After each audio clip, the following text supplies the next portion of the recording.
మాజీ మంత్రి జానారెడ్డితో సీఎం రేవంత్ రెడ్డి భేటీ అయ్యారు. ఎమ్మెల్సీ ఎన్నికలు, ఢిల్లీ పర్యటన నేపథ్యంలో వీరిద్దరి భేటీపై రాజకీయ వర్గాల్లో ఆసక్తి రేపుతోంది. త్వరలో కేబినెట్ విస్తరణ అంశంపై కూడా ఊహాగానాలొస్తున్న క్రమంలో ఈ మీటింగ్ లో ఇద్దరు ఏం మాట్లాడుకున్నారు అనే దానిపై రకరకాల ఊహాగానాలొస్తున్నాయి.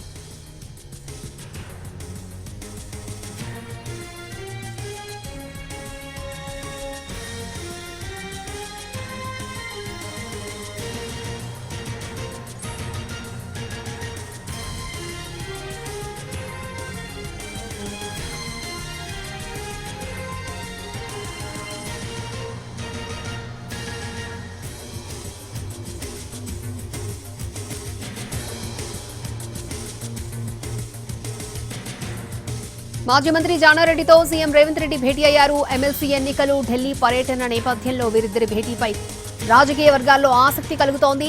త్వరలో కేబినెట్ విస్తరణ అంశంపై కూడా ఊహగా నడుస్తున్న క్రమంలో ఈ మీటింగ్ లో ఇద్దరు ఏం మాట్లాడుకున్నారు అనే దానిపై రకరకాల చర్చలొస్తున్నాయి.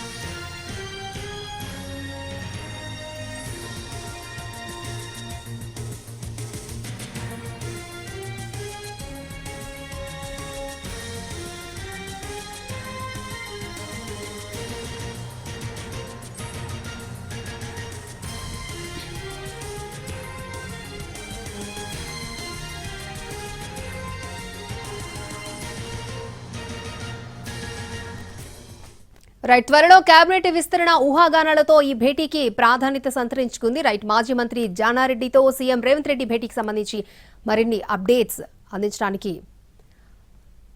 మా Telangana input editor Donthu Ramesh live లో సిద్ధంగా ఉన్నారు. దొంతు రమేష్, ఎటువంటి చర్చ జరుగుతోంది అసలు మాజీ మంత్రితో సీఎం రేవంత్ రెడ్డి భేటీకి సంబంధించి? షెడ్యూల్లో లేదు. జానారెడ్డికి సంబంధించిన లంచ్ మీటింగ్ ముఖ్యమంత్రి షెడ్యూల్ అయితే లేదు. హఠాత్తుగా జానారెడ్డి నివాసానికి కొద్దిసేపటి క్రితం ముఖ్యమంత్రి రేవంత్ రెడ్డి చేరుకున్నారు. లంచ్ మీటింగ్ ముగిసింది. లంచ్ తర్వాత కొద్దిసేపు అంతరంగిక చర్చలు కూడా జరిగాయి. ఈ భేటీ సందర్భంగా పలు కీలక అంశాలు కూడా చర్చకు వచ్చినట్లు సమాచారం. ప్రధానంగా కొద్దిసేపట్లో కేబినెట్ భేటీ ఉంది. కేబినెట్ జరుగుతున్న నేపథ్యంలో జానారెడ్డితో భేటీకి సంబంధించి కూడా ప్రాధాన్యత సంతరించుకుంది. ఎందుకంటే బీసీ రిజర్వేషన్లకు సంబంధించి ఒక కీలక నిర్ణయం తీసుకోవాలి, బిల్లు పెట్టాలి.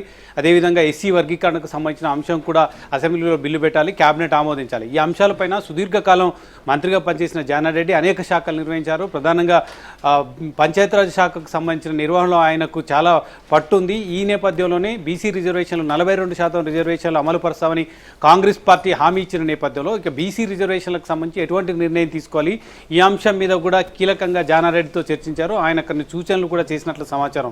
అంతకుముందు కూడా కులగణన చేసే నేపథ్యంలో జానారెడ్డి ఆ సమీక్షకు హాజరయ్యారు. ఆ సందర్భంగా కూడా ఆయన కొన్ని సూచనలు చేశారు. దాని మీద విమర్శలు కూడా వచ్చాయి. జానారెడ్డి సూచనల మేరకే బీసీ కులాలను తగ్గించారనే విమర్శలు కూడా వచ్చాయి. కానీ ఇప్పుడు క్యాబినెట్లో ప్రధానంగా బీసీ కులగణన మీద, బీసీ రిజర్వేషన్ల పైన ఒక నిర్ణయం తీసుకుంటున్న నేపథ్యంలో జానారెడ్డితో ఒక సమావేశం నిర్వహించారు. ఆయన సూచనలు కూడా పరిగణలోకి తీసుకోవాలని ముఖ్యమంత్రి భావించినట్లు తెలుస్తుంది. అందుకే ఆయనతో భేటీ అయ్యారు. ఈ సందర్భంగా త్వరలో క్యాబినెట్ విస్తరణ ఉంది. క్యాబినెట్ విస్తరణ సందర్భంగా ఎవరెవరిని తీసుకోవాలి, వాళ్ళ ఇంట్లో కూడా ఒక ఎమ్మెల్యే ఉన్నారు, ఒక ఎంపీ ఉన్నారు. ఆయన కూడా సుదీర్ఘకాలం మంత్రిగా పనిచేస్తారు. ఆ లెగసీ కంటిన్యూ చేస్తూ తన కొడుకు కూడా మంత్రి పదవి ఇవ్వాలని జానారెడ్డి కోరిక కూడా ఉంది. ఒకవైపు అదే జిల్లాకు సంబంధించిన రాజగోపాల్ రెడ్డి కూడా మంత్రి పదవి ఆశిస్తున్నారు. ఇప్పుడు జానారెడ్డి కూడా మంత్రి పదవికి సంబంధించిన చర్చలు జరిపారా, క్యాబినెట్ విస్తరణలో తన కొడుకు కూడా ప్రాధాన్యత ఇవ్వాలని భావించారనేది కూడా ఆ భేటీ సందర్భంగా జానారెడ్డి మాట్లాడినట్లు సమాచారం. ప్రధానంగా ఈ భేటీలో బీసీ కులగణన, ఎస్సీ వర్గీకరణకు సంబంధించిన అంశమే కాకుండా రేపు సీఎం ఢిల్లీ వెళ్తున్నారు. ఎమ్మెల్సీకి సంబంధించి 5 ఎమ్మెల్సీకి సంబంధించిన నోటిఫికేషన్ వెలువడిన నేపథ్యంలో ఎవరెవరిని కాంగ్రెస్ పార్టీ నుంచి ఎంపిక చేయాలి, ఆ సందర్భంగా తెలంగాణలో ఈక్వేషన్ ఏంటి, వర్గీకరణకు సందర్భంగా ఈ ఎవరికి సామాజిక సమీకరణలను పరిగణలోకి తీసుకొని ఏ విధంగా ఎవరికి అవకాశం ఇవ్వాలన్న అంశానికి సంబంధించి కూడా ఈ భేటీకి సందర్భంగా చర్చకు వచ్చినట్టు సమాచారం. కీలకమైన సమావేశంగానే చెప్పవచ్చు. ముఖ్యమంత్రి రేవంత్ రెడ్డి కొన్ని కీలక ఇష్యూస్ మీద చర్చించే నేపథ్యంలో కానీ లేదా కీలక నిర్ణయాలు తీసుకునే నేపథ్యంలో కానీ ఒక మాజీ మంత్రి, సుదీర్ఘకాలం వివిధ శాఖలు, ఎక్కువ శాఖలు నిర్వహించిన తెలంగాణకు సంబంధించిన వ్యక్తిగా ఆయనకు పేరుంది. ఆయన సూచనలు తీసుకొని ఆయన ముందుకెళ్తున్నట్లు సమాచారం.